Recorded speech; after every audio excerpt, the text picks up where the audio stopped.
অবস্থা? কেমন আছো? ভালোই আছি, তুমি কেমন আছো? আলহামদুলিল্লাহ। আজকে আমাদের বাসর রাত, তাই না? আমি জীবনে তোমার মতন একটা সুন্দর মেয়ে আমি সবসময় চেয়েছিলাম। যে আমার বউ অনেক অনেক সুন্দর হবে, আর সেটা আমি পেয়েছি। আসলে সুন্দরের মধ্যেও যে অনেক বদমাইশ থাকে, তারপরে অনেক খারাপ থাকে। আদর করো ওকে। আরে আরে বাহ, আমার বউ তো আমার মনের মতন, একটু আদর করতে হবে না? আগে আদর আদর পরে।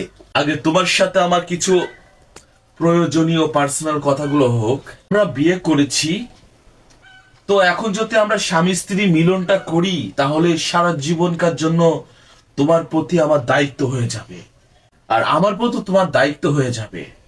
তার আগে আমি কিছু কথা বলবো, সেগুলোর উত্তর তোমাকে দিতে হবে। আচ্ছা, ওয়াদা করো যেগুলো তুমি সত্য কথাগুলো আমাকে আজকে বলবা। সত্যি কথাই বলবো। আচ্ছা, শোনো। আমি না, বুঝছো, বিয়ের আগে অনেক মেয়ের সাথে আমি রিলেশন করেছি, অনেক মেয়ের সাথে আমি প্রেম করেছি। তো আমি তোমাকে সব সত্য কথা বলে দিলাম। আর তুমি কি করেছো নাকি তুমি করনি, এটা এবার তুমি বলো আমাকে।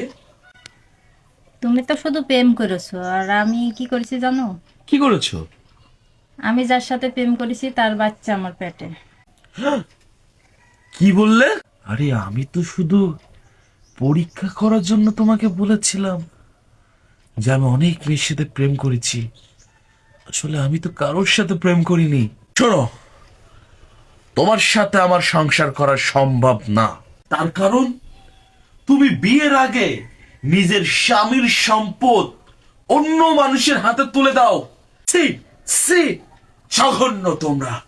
তোমার সাথে আমার সংসার করা যাবে না। তুমি, আমি লোক পাঠিয়ে দিচ্ছি, তুমি এখনই তোমার বাড়ি চলে যাও।